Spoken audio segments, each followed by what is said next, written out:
Muchas gracias por continuar con nosotros. Seguimos avanzando en el estudio de Mateo capítulo 6, básicamente la oración modelo al Padre Nuestro, la oración que nuestro Señor Jesús nos enseñó para que nosotros tuviésemos tiempos provechosos realmente con nuestro Padre Celestial, para que nuestro diálogo con Él sea en realidad provechoso. Lean conmigo por favor ahí en el versículo 10 de Mateo 6, venga tu reino. Esa fue la parte que estudiamos el domingo pasado, pero continuamos en la lectura y luego leemos, hágase tu voluntad como en el cielo, así también en la tierra. Hágase tu voluntad, hágase tu voluntad. Esa es una declaración que encierra y que compromete definitivamente todo nuestro ser. Eso es impresionante. Entonces vamos a estar enfocando un poquitico esta mañana acerca de las implicaciones de esa declaración. Puedes pensar en alguien a quien tú le puedes decir, haz tu voluntad, haz lo que te plazca y mantener la tranquilidad. Tal vez encuentres algunas personas, tal vez unos pocos, pero quizá podemos encontrarlos. Pero ¿puedes imaginar una sociedad donde cada uno hace lo que desea? Un reino donde cada quien hace su voluntad. Eso sería un caos y en tal caso la figura de un rey no existiría o simplemente sería pálida o simplemente no podríamos hablar de reino. Lamentablemente, o sería muy lamentable, en todo caso, que un rey no tenga autoridad sobre su pueblo. Eso es lamentable. Muy, muy interesante. ¿Qué pasaría con tus hijos? Si tú dices como padre, como madre, haz tu voluntad. ¿Qué pasaría con tus empleados si tú simplemente dices, hagan su voluntad? Es una declaración bien interesante. Entonces, si nosotros oramos a Dios que se haga su voluntad, es porque Él nos ha dado a nosotros la capacidad de decidir. Y este es un principio básico. Sería absurdo pedirle a alguien que haga su voluntad y solo ese alguien tiene esa potestad. Es decir, solo ese alguien tiene voluntad. En tal caso, hágase su voluntad sería simplemente un reflejo de resignación antes que un acto voluntario por parte del individuo que pide se cumpla la voluntad de otro. Entonces, que se cumpla su voluntad sugiere que existen otras voluntades que también podrían realizarse y que incluso están luchando porque también puedan ser tenidas en cuenta. Eso incluye nuestra propia voluntad, nuestro propio deseo de llevar a cabo aquello que queremos. Quizá puedo colocarlo o dar un ejemplo que espero ilustre esta realidad. Quiero hacerme entender. Cuando vivía aún en Ibagué, mi ciudad natal, solo podíamos acudir a un cine. Es decir, en algún momento se unieron todos los cinemas que habían en la ciudad, habían 4 para entonces, y se unieron y quedaron todos en un solo cine. Era Cinemark. Entonces, pues, ¿a dónde íbamos a cine en Ibagué? A un solo lugar. Entonces, cuando uno entraba a ver una película, luego de todos los anuncios, al final de los anuncios salía un último anuncio en donde simplemente decían, gracias por preferirnos, gracias por preferirnos. Y era muy común escuchar a la gente susurrar de manera jocosa o burlesca, decir, les preferimos porque no hay ningún otro. Les preferimos porque no hay nada más, no hay otro lugar a donde podamos asistir. Entonces, en nuestra aplicación espiritual, si nosotros no tenemos voluntad, sería decir, hágase tu voluntad porque no hay otra. Y en tal caso, esa declaración no sería un acto voluntario, sino que sería un acto o un reflejo de resignación. Pero ¿es eso lo que Dios quiere y espera para sus hijos? ¿Es eso lo que Dios espera para la humanidad? Yo creo que no. Y ¿saben? Esto es maravilloso. Me refiero al hecho de que Dios nos ha dado voluntad. El que nosotros tenemos voluntad, que tenemos la capacidad de tomar nuestras propias decisiones, es lo que nos hace diferentes respecto a todos los demás seres que comprenden el universo. Dios nos facultó de esta manera para que nosotros justamente pudiésemos estar en línea y en sintonía con Él. A veces siento que, y no sé si te identificas conmigo en lo que voy a decir, pero a veces siento que no es muy bueno que nosotros tenemos esa potestad de tomar nuestras propias decisiones, porque muchas de las decisiones que tomamos son equívocas, son erradas, nos equivocamos constantemente por eso mismo, porque Dios nos ha dado la potestad, la facultad de tomar nuestras propias decisiones. Así que a veces eso no es muy bueno. Pero es bueno en el sentido que podemos comprender el plan y la voluntad de Dios para nuestras vidas y decidir acatarla, decidir aceptarla y vivirla. Y en ese sentido es muy positivo, es muy bueno. Como pueden ver, si Dios nos dio voluntad, entonces no es una obligación seguir su voluntad, sino un acto de rendición voluntaria por parte de nosotros. No es una obligación seguir la voluntad de Dios, sino un acto de rendición voluntaria. Y este es quizá el punto más importante esta mañana. Entonces, cuando decimos, Padre nuestro que estás en los cielos, santificado sea tu nombre, venga a nosotros tu reino, hágase tu voluntad, deberíamos decir, hágase tu voluntad y no la mía, porque es tu reino. Eso fue algo de lo que hablamos el domingo pasado. Ahora, siendo honesto, la idea de que los hijos de Dios sometan su vida y su voluntad a la de Dios o a Dios no es una opción. Eso lo mencioné el domingo pasado de una manera rápida.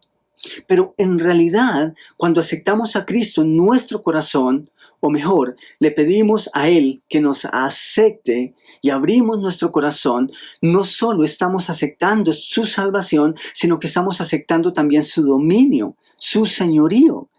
Él no es solo Señor de nuestra vida, Él no es solo Salvador de nuestra vida, es Salvador y Señor. Es decir, no podemos aceptar el Salvador y rechazar al Señor. La esencia del Evangelio es esa.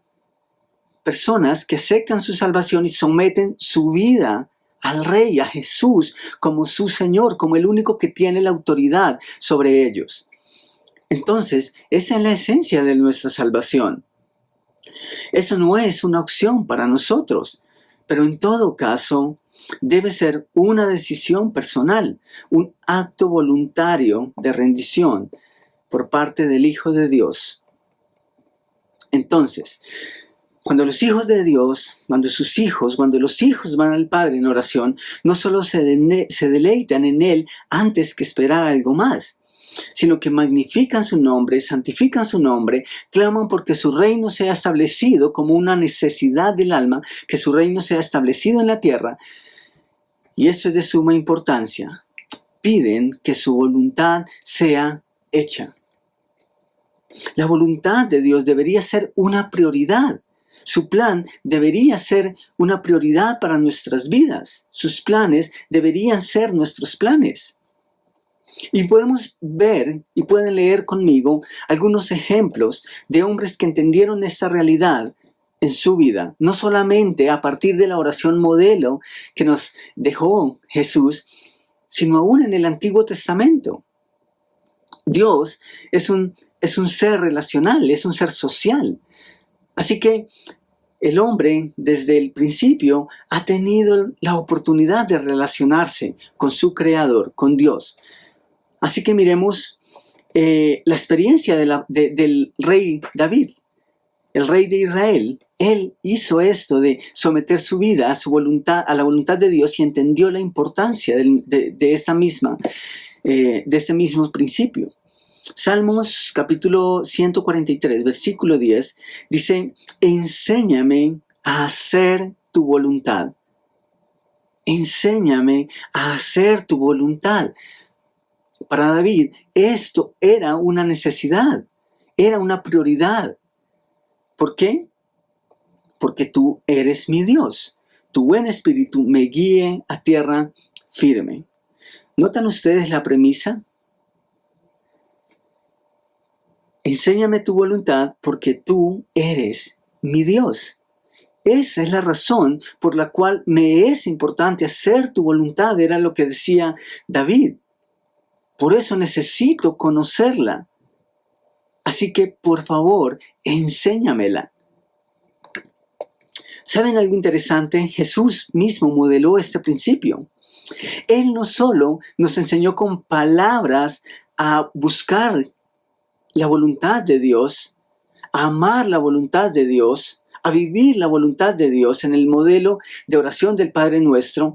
No solo es en palabras, sino que vivió esto mismo en el monte Getsemaní. Esto es vida práctica, es experiencial y no es simplemente algo mecánico. En Lucas capítulo 22, versículos 41 al 42, y eso es en el momento más oscuro de su vida terrenal, de su ministerio terrenal, Jesús oró de la siguiente manera. Dice el versículo 41, y que él se apartó de ellos, es decir, de los discípulos, a distancia como de un tiro de piedra, y puesto de rodillas, oró, diciendo, Padre, ¿notan la paternidad en la oración que él quiere que nosotros recordemos cada vez? Padre, si quieres, si es tu voluntad, pasa de mí esta copa. Jesús no está renunciando en ningún momento a su papel como Salvador. Tenía que entregar su vida. Y eso no era lo que le dolía. Lo que le dolía era que por un instante él y el Padre en la cruz iban a ser separados por primera y única vez en la historia. Así que Jesús se adelanta aquí a ese momento de dolor en el que el propio Padre da la espalda, le da la espalda. Así que dice, mira, yo no quiero vivir eso, por favor, o mejor, si quieres, cambiemos esto. Pasa de mí esta copa, no quiero beberla. Pero luego dice, pero no se haga mi voluntad, sino la tuya. ¿Ven? Jesús no solamente nos lo enseñó en palabras, sino que nos lo enseñó con su propia vida.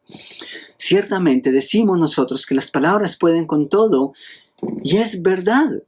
Cuando las cosas son buenas, decimos, qué buena que es tu voluntad, Señor. Tus planes son perfectos para mi vida. Pero cuando nos duele, cuando nos cuesta, ¿estamos en la condición de decir y hacer lo que hizo nuestro Señor Jesús? Diremos en momentos difíciles, cúmplase tu voluntad. ¿Estamos realmente dispuestos a hacerlo? Oraremos a nuestro Padre algo como, por favor, cúmplase tu voluntad en mi vida cada vez que sea para cumplir mis caprichos y mis gusticos, de resto no. Amén.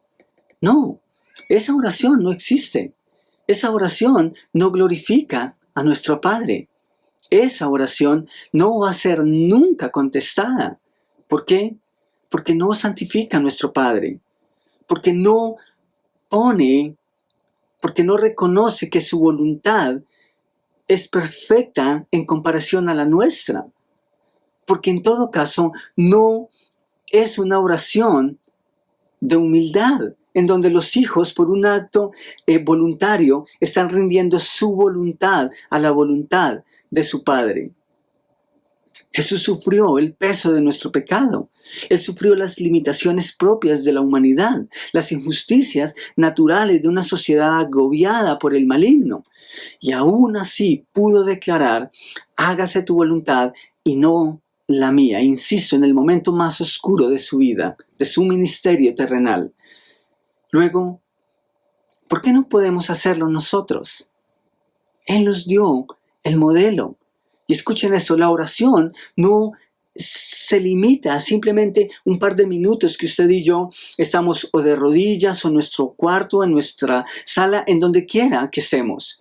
No, eso es vida práctica. La oración es declarar que Jesús es nuestro Rey y que lo es en todo lugar y en todo momento en nuestra vida. Así que no es simplemente un momento, es un estilo de vida. Jesús no solo oraba con palabras, Él lo llevó a la práctica y su oración fue un estilo de vida, de principio a fin. El apóstol Pablo dijo acerca de la voluntad de Dios que era buena, agradable y perfecta.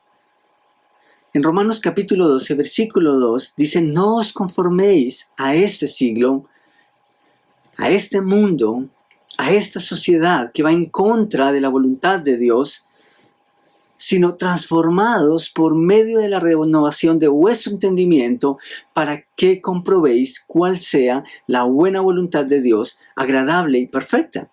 ¿Lo notan? ¿Lo leen conmigo? ¿Cómo es la voluntad de Dios? Es buena, agradable y perfecta. Entonces, ¿cómo es que no deseamos algo así? ¿Algo bueno, agradable y perfecto? Eso suena a comercial o a emblema de CAFAM, ¿no? Los 3 elefantes, bueno, bonito y barato. Así nos gustan las cosas a nosotros aquí en la tierra. Pero, ¿no les parece curioso que la voluntad de Dios, que un hombre como el apóstol Pablo nos diga que la voluntad de Dios es buena, agradable y perfecta, y que aún así para nosotros no resulte muy llamativo? Quizá es porque no nos hemos dado la oportunidad de probarla. Él dice para que puedan comprobar. Porque aunque reconocemos al Rey, no siempre nos sometemos a su voluntad. Luego no vamos a poder probar y comprobar que en realidad su voluntad es buena y perfecta y que es agradable. O sea, es algo en lo que podemos deleitarnos. Entonces, ¿por qué no darnos la oportunidad? ¿Por qué en nuestro tiempo con Dios, con nuestro Padre, no decirle: hágase tu voluntad, por favor, hágase tu voluntad, porque entiendo que es perfecta, que es agradable y que puede satisfacerme? Wow, eso sí que cambiaría nuestros tiempos con Él. Una vez nos hicieron una pregunta en el grupo de jóvenes cuando todavía era joven, tenía entonces unos 18 años. Y la pregunta era: ¿cuál ha sido el momento más especial como creyente? Es decir, en tu vida de fe, en tu caminar con Cristo, ¿cuál dirías que ha sido ese momento más especial? Y saben, la mayoría concluimos que esos momentos son aquellos en donde sentimos que estamos cumpliendo la voluntad de Dios, en donde nos sentimos en el centro de la voluntad de Dios y que su voluntad era cumplida en nuestras vidas. Quizá tú recuerdas algo así. Quizá esta mañana puedes mirar por el espejo retrovisor de tu vida y decir o recordar esos momentos especiales en donde sentiste que la voluntad de Dios se cumplía en tu vida, que estabas justo en el centro de la voluntad de Dios. ¿Saben? Pregúntale a un verdadero creyente, a uno que ha decidido en realidad tomar su propia cruz. Pregúntale cuál ha sido el mejor momento de su vida como creyente, en su camino de fe, y te dirá lo mismo. Te dirá que es aquel donde sintió que estaba en el centro de la voluntad de Dios. No debería existir otra preocupación para un hijo de Dios diferente a que su voluntad sea cumplida en su vida. Esa es la esencia del reino de Dios, que sus hijos le obedecen, que su pueblo está dispuesto a someter su voluntad a la voluntad del Rey. Y es la esencia de la oración. Hijos que reconocen el señorío, el poder, la autoridad de su Padre. Por eso sus hijos claman por esas dos cosas. Por eso clamamos que su reino se establezca para que luego su voluntad sea cumplida. Si no es así, ¿para qué anhelar el reinado de Dios si después de todo no estamos dispuestos a someter nuestras vidas a su autoridad? Eso sería incoherente. ¿Por qué llamamos a Jesús Rey y luego no le obedecemos? No, eso no tiene ninguna validez. En la carta que el apóstol Pablo escribe a la iglesia en Colosa, eso es Colosenses capítulo 4, versículos 12, Pablo escribe a los hermanos en Colosas, y voy a leerlo de la Nueva Versión Internacional, dice, les manda saludos Epafras. Es decir, Pablo está escribiendo y hay otras personas con él, o tal vez esta persona le dice, Pablo, cuando, por favor, dale saludos a la iglesia de mi parte. Y Pablo incluye esa parte porque es demasiado importante. Pablo les dice saludos, les manda saludos también Epafras, que es uno de ustedes. Este siervo de Cristo Jesús está siempre luchando en oración por ustedes. Deberíamos resaltar eso en nuestras Biblias. Dice, está siempre luchando en oración por ustedes. ¿Para qué? Para que plenamente convencidos se mantengan firmes cumpliendo en todo la voluntad de Dios. Para que se mantengan plenamente convencidos, firmes, cumpliendo en todo la voluntad de Dios, en todo. En los detalles más pequeños de nuestra vida cotidiana, la voluntad de Dios debe ser primero que nuestra voluntad. La voluntad de Dios debe estar por encima de nuestros propios deseos. Entonces, volviendo a Mateo capítulo 6, cuando hablamos de la voluntad de Dios, el punto de referencia es el cielo. ¿Notaron ustedes eso? Así como se cumple en el cielo, deseamos que se cumpla en la tierra. Aquí hay un paralelismo que es importante. En el cielo se cumple la voluntad de Dios. En la tierra todavía no se cumple a cabalidad. ¿Por qué? Porque como dijimos hace 8 días, muchas personas no reconocen todavía su autoridad. Así que tenemos todavía la libertad para tomar nuestras propias decisiones. Por eso, el anhelo debe ser, así como en el cielo se cumplen tus preceptos, deseamos también que en la tierra se cumplan. Cada vez que nos referimos al dolor, al sufrimiento y pecado, a las injusticias de la vida, al dolor de la vida misma por las consecuencias del pecado y cosas que son inherentes a esta tierra, pues pensamos en la tierra, en lo que es de aquí, en el aquí y en el ahora. Pero cuando pensamos en lo que es santo, en lo que es puro, en lo que es eterno y en lo que da una esperanza a nuestro corazón, miramos al cielo. Hay un fuerte contraste. Entonces, ¿pueden ustedes imaginar un lugar donde Dios es santificado todo el tiempo? El cielo. Y los hijos deben glorificarlo aquí en la tierra. Pero en el cielo, el nombre de Dios es santificado. ¿Pueden imaginar ustedes un lugar donde la voluntad de Dios se hace, donde la voluntad de Dios se cumple? En el cielo. En el cielo la voluntad de Dios se hace, se cumple. ¿Pueden ustedes ahora imaginar un lugar donde el reino de Dios está establecido? El cielo es ese lugar. Su reino está establecido en el cielo. Porque la voluntad de Dios no siempre se cumple por los hombres aún en la tierra, pero en el cielo, sí. Claro que en el cielo se cumple. Y escuchen esto, por favor, es de suma importancia. Su nombre es santificado en el cielo. Él es el Rey soberano en el cielo, porque su voluntad se hace en el cielo. Entonces, declaramos que Él es nuestro Rey, ya, que aún así muchos no lo reconozcan, nosotros sí, pero lo reconocemos de una manera real cuando nos sometemos a su voluntad, cuando su voluntad se cumple en nosotros. Entonces nuestras oraciones deberían comenzar o incluir, en el peor de los casos, incluir los siguientes elementos y las siguientes declaraciones. Padre nuestro que estás en los cielos. Este es apenas el principio. Pero lo que sigue debería ser algo así. Que tu nombre sea santificado en la tierra, así como es santificado en el cielo. Que tu reino sea notorio en la tierra, como lo es aceptado y reconocido en el cielo. Que tu voluntad sea cumplida en la tierra, especialmente en mi vida, especialmente en tu iglesia, como se cumple en el cielo. ¿Estás dispuesto a orar de esa manera?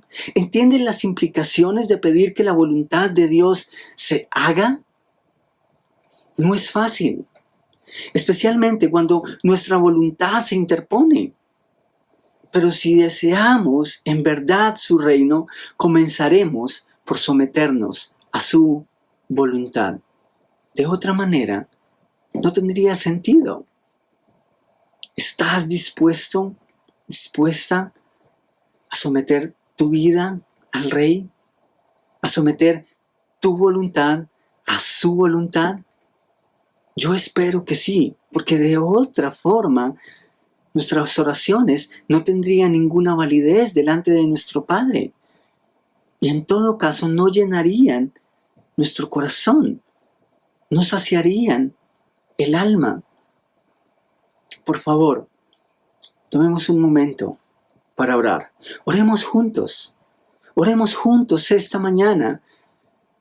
Que su nombre sea santificado en todo el universo. Oremos juntos esta mañana. Que cada persona, que cada criatura pueda reconocerle como el Rey que Él es. Oremos juntos esta mañana como iglesia, como sus hijos, que su voluntad sea abrazada y que sea cumplida en la iglesia. Es la iglesia la primera, son sus hijos los primeros en dar este paso. Y si nosotros no lo hacemos, ¿cómo entonces podemos pedirle que otros lo hagan? ¿Cómo podemos nosotros esperar que esto pase en aquellos que aún no le conocen? Nosotros somos los primeros en dar ese paso. Así que tomemos un tiempo para orar a nuestro Padre juntos esta mañana. Hagámoslo. Padre Santo, nosotros te damos muchísimas gracias esta mañana.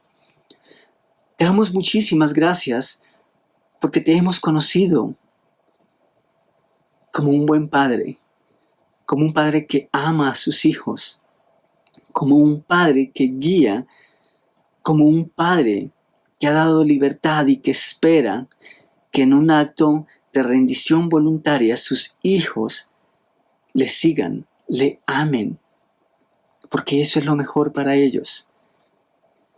Esta mañana nosotros te damos muchas gracias porque aún en toda tu majestad, en toda tu gloria, con todo tu esplendor, decidiste mirarnos en amor y decidiste hacernos tus hijos, aceptarnos como tus hijos. Gracias, Padre, porque esta mañana nosotros podemos depositar en ti nuestra confianza. Podemos simplemente depositar en ti aquello que nos afana. No solamente las necesidades superficiales, físicas, sino aquellas del alma, aquellas que solamente pueden ser satisfechas en ti, en tu justicia, en tu santidad. Por eso anhelamos tu reino. Por eso anhelamos, Señor, que cada criatura, que cada ser te reconozca como Rey. Que tú seas el Rey en el universo, en cada corazón. Por eso anhelamos, Señor, que cada ser, que cada persona haga su voluntad, que podamos entender, Señor, que tu voluntad es buena, que es agradable y que es perfecta. Y que cada vez que nosotros no la acatamos, nuestra propia voluntad se manifiesta. Y eso es dañino. Lo hemos experimentado de principio a fin, que cada vez que nuestra voluntad se interpone sobre la tuya, las consecuencias son nefastas, nos hacen daño, nos destruyen. Y por eso, Señor, te pedimos que tu voluntad se cumpla en nuestra vida. No como una declaración de resignación, sino como un acto voluntario de amor de sus hijos hacia el Padre, de los hijos hacia el Padre. Padre, si hay alguien esta mañana que nos escucha ahora mismo, pero que aún no te puede llamar Padre, que pueda esta mañana dar ese primer paso y que te pueda conocer y que pueda empezar una nueva relación contigo en donde tú eres el Padre y en donde Él es el Hijo, donde ella es el Hijo, la hija. Te ruego, Señor, porque tu voluntad en ese aspecto que es tan importante para nosotros se cumpla. Que tu voluntad, que tu deseo de que todos le podemos llamar Padre, sea cumplida en aquellos que aún no te conocen como Padre. Muchas gracias por tu palabra. Muchas gracias, Señor, por todo lo que haces para nosotros y por la inmarcesible esperanza que tenemos en ti, de que un día tú reinarás y de que un día tu voluntad va a ser cumplida a cabalidad por cada uno de tus hijos. Oramos en el precioso nombre de tu Hijo. Amén y amén. Muchísimas gracias por tu tiempo con nosotros esta mañana. Continúen con nosotros, por favor.